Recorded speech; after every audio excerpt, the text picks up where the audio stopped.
membaca, membuka Alkitab kita semua dari kitab Kejadian.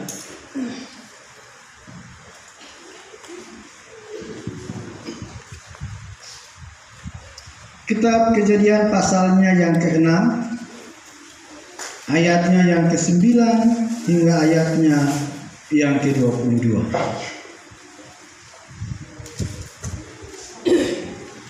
Sekali lagi Bapak Ibu, kitab Kejadian pasalnya yang ke-6, ayatnya yang ke-9 hingga ayatnya yang ke-22. Bapak Ibu, bila sudah mendapatkannya, saya jemput bangkit berdiri. Saya akan membaca yang ke-9, Bapak Ibu yang ke-10 dan seterusnya.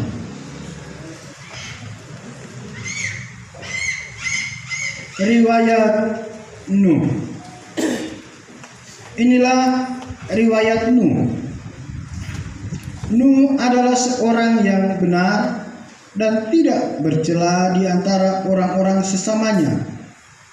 Dan Nuh itu hidup bergaul dengan Allah.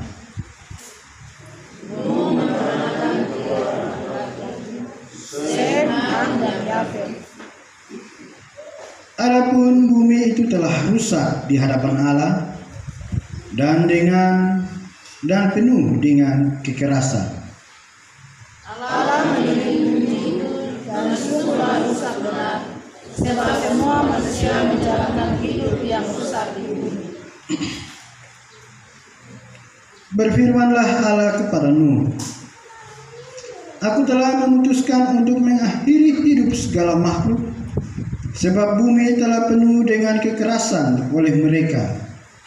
Jadi aku akan memusnahkan mereka bersama-sama dengan bumi.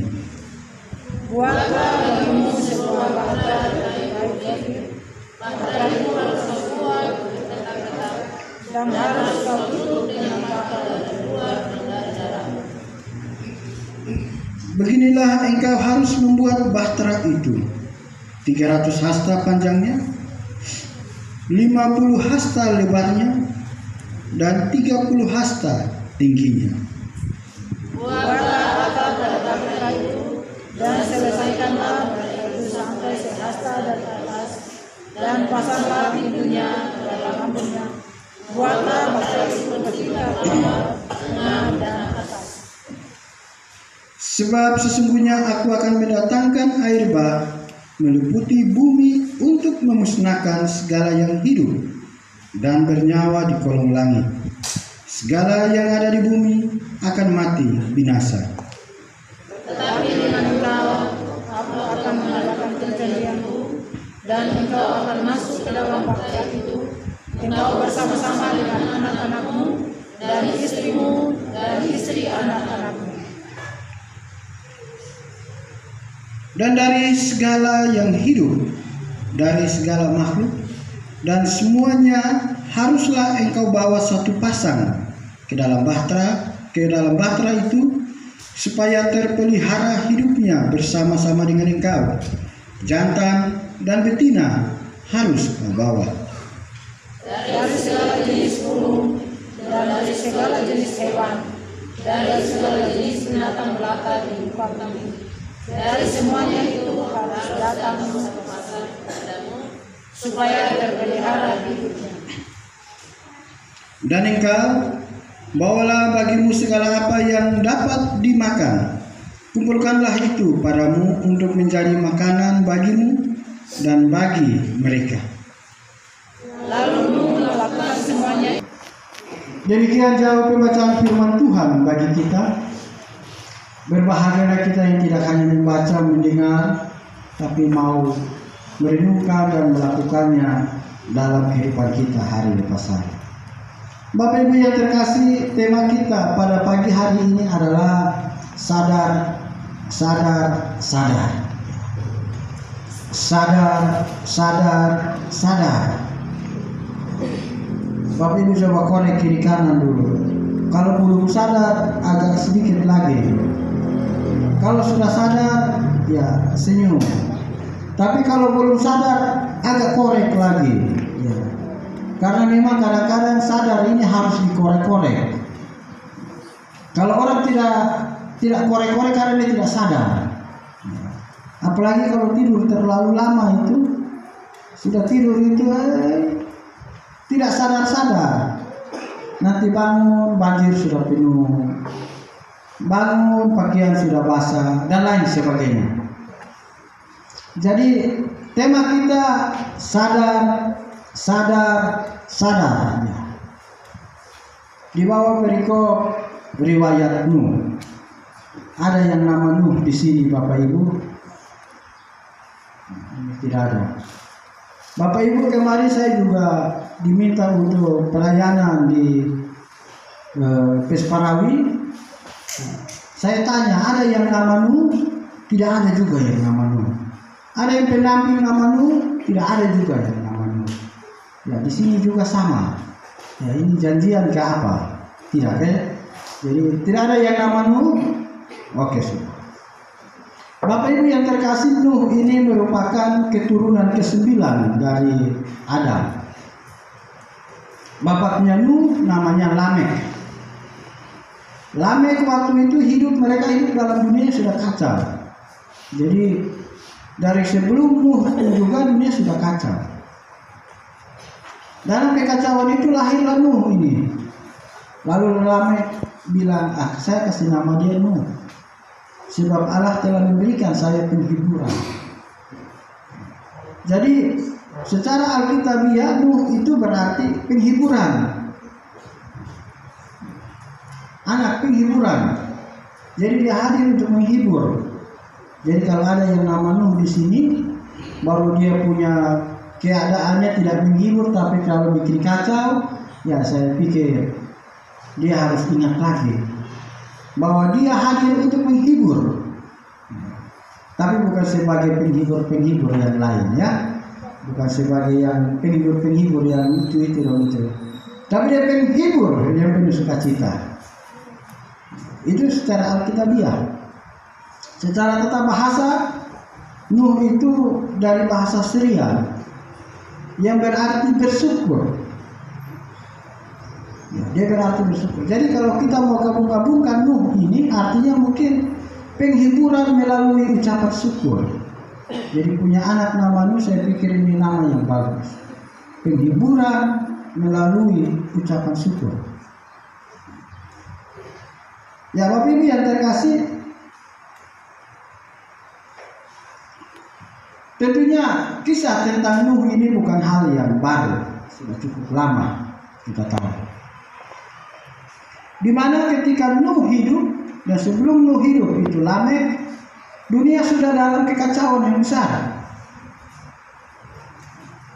Dunia sudah mulai dengan dia punya sikap-sikap yang sudah berat. Akhirnya dunia sudah tidak sadar lagi. Makanya tema kita sadar. Kalau teman kiri kanan belum sadar, korek sedikit, sadar.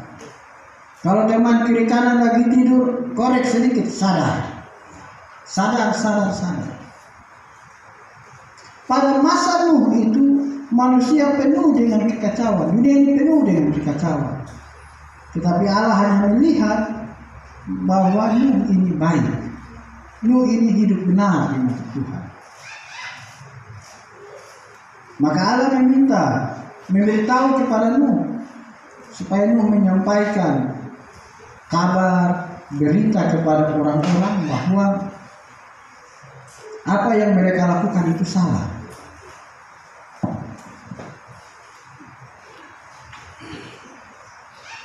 Nuh memberitahu kepada masyarakat pada saat itu bahwa apa yang mereka lakukan itu salah.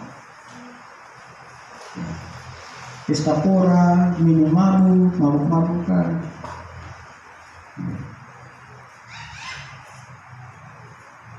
Perkawinan yang tidak sah, pencurian, perkelahian, banyak persinahan. Nuh memberitahu kepada mereka bahwa salah. Tetapi bukan malah mereka bertobat dan mendengar apa yang Nuh katakan, tetapi malah mereka mengolok-olok Nuh. olok-olok dia, menertawai dia, hingga akhirnya Allah memberitahu kepada Nuh untuk buat bahtera. Dan melalui bahtera itu Allah menolong Nuh. Tetapi orang-orang yang menertawakan Nuh terbawa hanyut, entah kemana, kita tidak tahu. Namanya banjir. Kalau banjir di sini bisa saja dia punya jenazah dapat di Pomako atau di mana begitu. Jadi yang tidak percaya kepada Tuhan, tidak percaya kepada pemberitaan hamba-hamba Tuhan, Nabi, terbawa hanyut entah kemana. Bapak Ibu yang terkasih, ada dua hal yang akan menjadi perenungan kita pada pagi hari ini. Yang pertama, bahwa sanksi atau hukuman Allah sebelum itu didahului dengan peringatan-peringatan. Jadi peringatan Allah mendahului sanksi yang akan diberikan. Peringatan Allah mendahului hukuman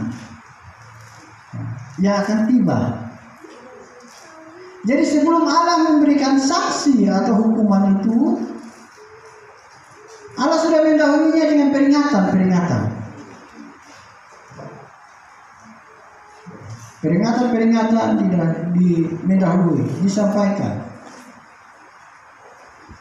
Bila kita mendengar, sadar, sadar akan peringatan itu, maka hukuman akan diambil kembali, tidak akan sampai ke kita. Tetapi bila kita tidak sadar dengan peringatan-peringatan itu, maka hukuman itu akan sampai ke kita. Kita melihat dari kisah ini bahwa Allah sudah melalui Nuh memberikan peringatan kepada orang-orang untuk sadar, untuk segera sadar. Tetapi bukannya sadar, mereka mengolok-olok Nuh. Akhirnya mereka terbawa hanyut. Jadi Bapak Ibu yang terkasih, dalam perjalanan kita bila ada keseleo-keseleo, ada miring-miring, kadang ada hal-hal yang tidak tepat dilakukan, dan bila ada yang menegur kita, memperingati kita, menasihati kita, mari kita sadar. Karena itu perintah, bukan peringatan. Allah sudah mengasihi kita, maka dia memperingati kita duluan. Jadi kalau kita ada yang tiba-tiba mungkin ada buat apa begitu, lalu ada yang memperingati kita, ya coba jangan begitu kan, itu tidak tepat. Ya kita sadar. Ya, mungkin pada saat kita melakukan hal itu kita lagi tidak sadar, sehingga peringatan itu muncul supaya kita sadar. Untuk hal apa saja. Tapi bagaimana kalau yang sudah dikasih tahu, kasih ingat-ingat, lalu dia tidak sadar-sadar juga? Ya sudah, tidak apa-apa. Yang penting kita sudah kasih tahu bahwa hal itu memang urusan nanti dia mau sadar atau tidak, itu dia urusan sudah nanti. Tetapi urusan kita adalah memberitahu dengan teguh, dengan sabar tentang kebenaran firman Tuhan, sehingga dia bisa sadar. Tetapi kalau dia tidak sadar, itu pilihan. Jadi Bapak Ibu ya, kalau ada kita semua jemaat, kalau misalnya ada yang menegur, menasihati, baik kita cepat sadar. Ternyata ini salah ini. Tapi yang tegur juga, yang menasihati juga tegur yang baik-baik. Jangan karena bilang hanya harus tegur, jadi tegur yang baik-baik. Tegur sebagai saudara, panggil bicara baik-baik. Jangan di depan umum di pasar sana baru mulai tegur, Kenapa kau selingkuh dengan orang bu istri? Ya pasti berkelahi lah. Karena caranya tidak tepat. Tapi tegurlah, nasihatilah dengan cara yang lebih baik. Kita menyadarkan orang dengan cara yang lebih baik. Jangan kita menyadarkan orang hanya untuk memalukan orang. Itu juga saya pikir tidak tepat. Mari kita tegur orang, sadarkan orang, bukan untuk memalukan dia, tetapi sadarkan dia, tegur dia dengan cara nasihat sebagai saudara, sehingga masalah itu cukup diketahui oleh orang terbatas, orang-orang saja. Jangan sampai kita sok mau kasih tegur orang dengan ini, itu juga bahaya. Bapak Ibu yang terkasih, itu hal pertama, bahwa peringatan Tuhan selalu mendahului hukuman. Sebelum Tuhan menjatuhkan hukuman, baik ke kota, ke manusia atau kemana pun juga, dia selalu ikuti dengan peringatan-peringatan, termasuk juga dengan hal kedatangan anak manusia. Hal kedatangan anak manusia selalu juga didahului dengan peringatan-peringatan. Tidak tahu kapan, tetapi selalu didahului dengan peringatan-peringatan. Tuhan sudah kasih tanda-tanda. Nah ini Bapak Ibu, sama dengan sebuah cerita. Ada tukang bangunan dengan buruh bangunan. Jadi tukang ini di lantai mungkin 10 kah, lantai 5. Lalu buruh yang paling bawah. Jadi buruh di bawah dia campuran. Tukang di atas yang pasang. Tapi tarik campuran pakai roll dengan ember. Ketika campuran di atas sudah habis, si buruh tukang kasih turun embernya ke bawah. Tapi buruh ini dia tidak mau respon ini ember. Lalu tukang kasih jatuh batu kecil, lempar pakai batu kecil, kena. Tapi dia pikir itu barang apa begitu, no? Jadi dia tidak respon. Dia tidak ini. Lalu tukang kasih turun lagi batu yang kedua, kecil juga, kena. Tapi dia pikir apa itu jadi. Dia tidak lihat itu campuran, dia bikin dia mau saja. Dia bikin dia pun tahu-tahu. Ketiga masih juga ada batu kecil. Akhirnya ini tukang pikir, ini batu kecil dia tidak mau dengar-dengar. Saya 3 kali kasih batu kecil, tapi dia diam-diam, dia tidak mau dengar saya, dia tidak mau lihat. Dia bikin dan dia pun tahu-tahu saja. Akhirnya tukang kasih dia di batu besar. Jatuh itu Paceko teriak, tetapi habis. Batu besar sampai. Jadi Bapak Ibu, kalau Tuhan masih kasih peringatan kecil-kecil, cepat sadar. Cepat sadar supaya kembali. Supaya apa? Supaya batu besar jangan sampai. Kalau masih batu-batu kecil ini sadar sudah. Yang besar jangan sampai ke kita. Karena kalau yang besar sampai sungguh mati itu kita berteriak itu.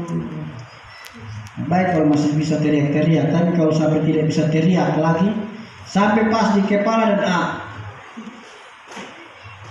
kembali ke rumah Bapak. Nah, rumah Bapak yang mana?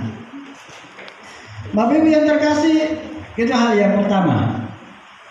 Mari kita lihat diri, ya, supaya kalau ada teguran kecil-kecil kita ingat. Buat apa? Supaya kita introspeksi diri. Kita lihat kembali diri. Oh, ternyata saya ada salah di mana? Oh, ternyata saya ada ini. Kalau Tuhan masih kasih batu kecil, dia kasih ingat, tapi dia masih sayang kita. Dia masih sayang dengan kita.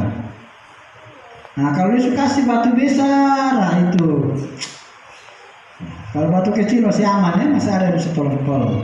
Kalau batu besar, siapa mau help kita lagi? Selesai. Nah itu Bapak itu ya,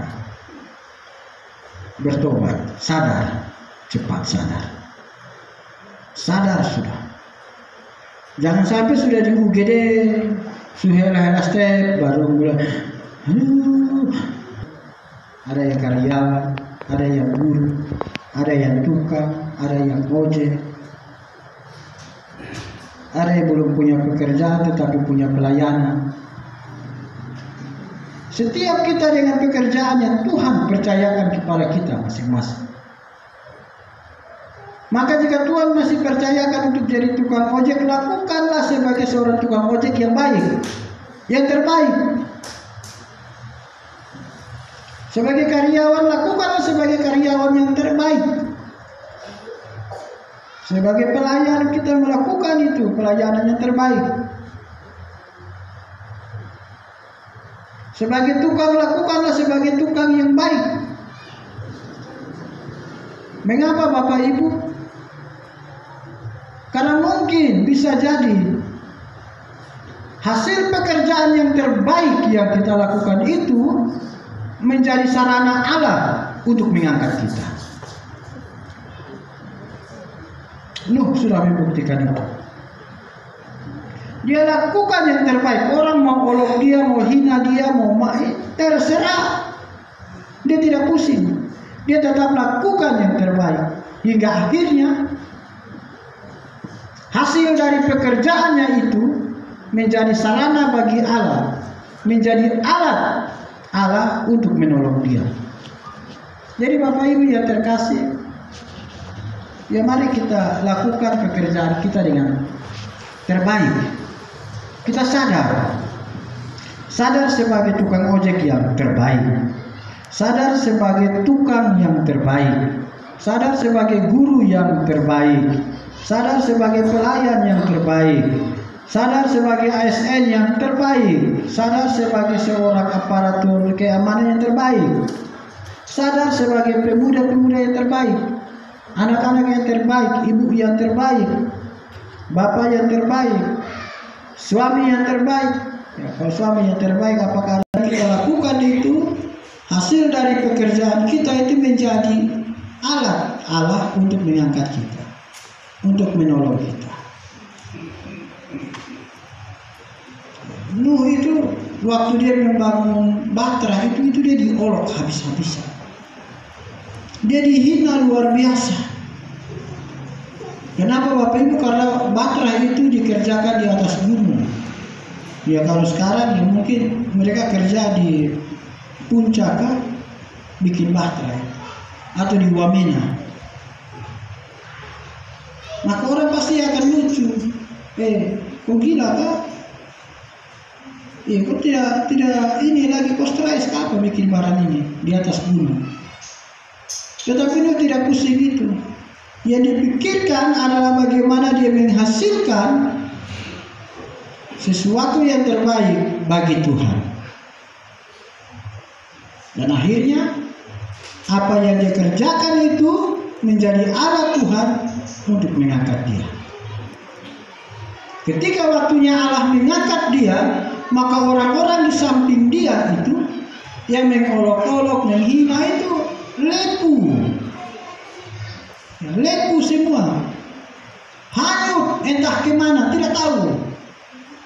Tetapi Nuh jelas bersama dengan Tuhan.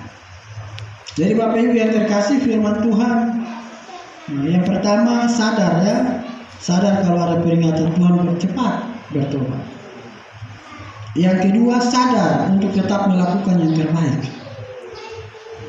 Sadar untuk melakukan yang terbaik. Orang mau olok kita, mau hina kita, mau terserah. Tetapi kita berusaha untuk melakukan yang terbaik untuk Tuhan. Pada saatnya Tuhan akan mengangkat kita dengan hasil pekerjaan kita itu. Tuhan mengangkat kita dengan hasil pekerjaan itu. Itu sadar yang kedua. Sadar. Sadar yang ketiga, Nuh sudah selesai buat bahtera. Tetapi kalau dia tidak masuk dalam bahtera itu, dia juga lepu. Ya. Nuh sudah selesai bikin itu bahtera. Kasih masuk binatang-binatang, kasih masuk bahan makanan, kasih masuk istri, kasih masuk anak-anak, kasih masuk anak mantu. Tapi kalau Nuh juga tidak ikut masuk, maka dia juga lepu. Ya, dia juga lewat. Artinya Bapak Ibu, bahwa Tuhan telah percayakan kita dalam kepercayaan pekerjaan kita masing-masing, keluarga, pelayanan. Tapi kalau kita tidak mau masuk di dalam rencana Tuhan, maka kita sama juga dengan orang-orang yang tadi olok-olok Nuh. Kita harus hidup, mau, rela, ya, untuk ada dalam rencana Tuhan. Harus ada dalam rancangan Tuhan. Ini merupakan ketaatan. Ketaatan ini dari bahasa Inggris disebut dengan obey. Artinya tunduk. Tunduk secara total. Bukan hanya tunduk saja untuk kerja, tunduk secara total. Nuh itu dia tunduk untuk kerja dan tunduk untuk mau masuk dalam rancangan Tuhan. Jangan sampai Bapak Ibu kita hanya buat bahtera untuk orang lain selamat. Jangan sampai Bapak Ibu kita buat bahtera hanya untuk orang lain selamat, tapi kita di luar bahtera, nah kita tidak selamat. Ya. Jadi kita buat bahtera, habis itu kita juga harus ada dalam bahtera itu, supaya kita juga selamat. Tapi kalau kita seperti yang pertama, kita tegur orang, kita nasihati orang, tapi kita tidak juga mau dalam nasihat itu, ya kita ada di luar bahtera. Jadi kita buat bahtera, orang selamat, kita itu juga susah Bapak Ibu, ya. Artinya bahwa mari kita mau ada dalam rencana itu. Kita tidak mau ada di luar bahtera, kita mau ada di dalam bahtera. Sepakat Bapak Ibu, ya. Bapak Ibu mau di luar bahtera atau di dalam bahtera? Pilih sendiri Bapak Ibu. Bapak Ibu yang bikin bahtera, sudah mari. Tuhan sudah kasih kepercayaan. Jadi ASN, ya, jadi pelayan, jadi karyawan, itu baterainya kita di dalam bahtera itu. Karena untuk selamat bukan hanya membuat, tetapi juga berada di dalam bahtera itu. Maka mari kita sadar, kita sudah ada di dalam kan, atau masih di luar? Kalau masih di luar, cepat sadar supaya masuk. Kalau sudah di dalam, maka lihatlah dulu siapa-siapa yang masih belum masuk. Kita bantu kasih sadar dia supaya bawa masuk lagi. Jadi Bapak Ibu yang terkasih, firman Tuhan pada pagi hari ini mengingatkan kita agar sebagai jemaat Filipi di tempat ini, kita menjadi jemaat yang sadar. Sadar akan peringatan Tuhan, sadar untuk melakukan yang terbaik bagi Tuhan, dan sadar untuk ada dalam bahtera Tuhan. Saya pikir mungkin demikian untuk kita pada pagi hari ini. Biarlah Tuhan Yesus yang adalah juru mudi kita memberkati kita semua, mengingatkan kita, menyegarkan kita, menasihati kita agar kita sadar. Masih sadar atau Bapak Ibu kiri kanan? Sadar. Ya, sadar, ya. Sadar ya. Sadar. Tuhan Yesus berkati. Mari kita berdoa. Bapa di surga, kami bersyukur untuk kasih-Mu bagi kami. Pada saat hari ini Bapa mengingatkan kami, menyegarkan kami, menasihati kami, menegur kami untuk kami menjadi pribadi-pribadi Kristen yang sadar akan peringatan Tuhan, sadar untuk melakukan yang terbaik bagi Tuhan, sadar untuk memahami diri sudah berada di dalam bahtera atau keadaan ini masih di luar. Terima kasih ya Tuhan untuk setiap penyertaan bagi kami.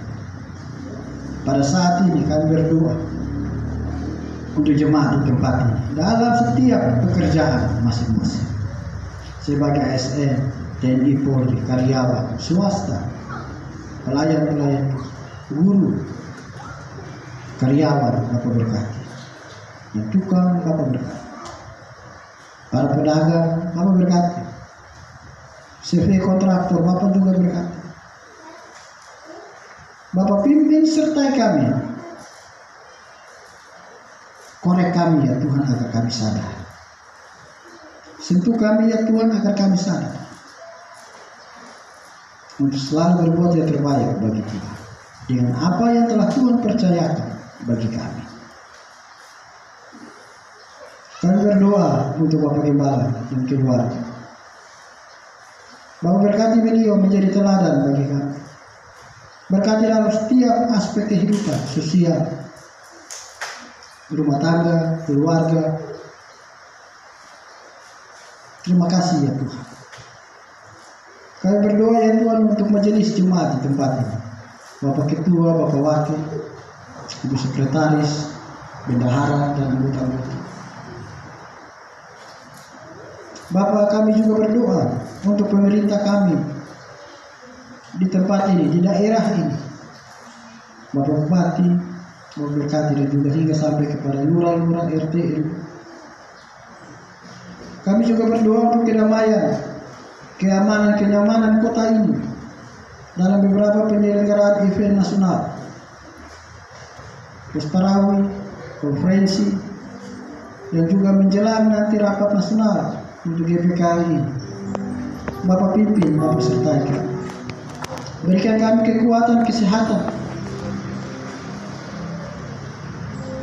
Terima kasih ya Tuhan.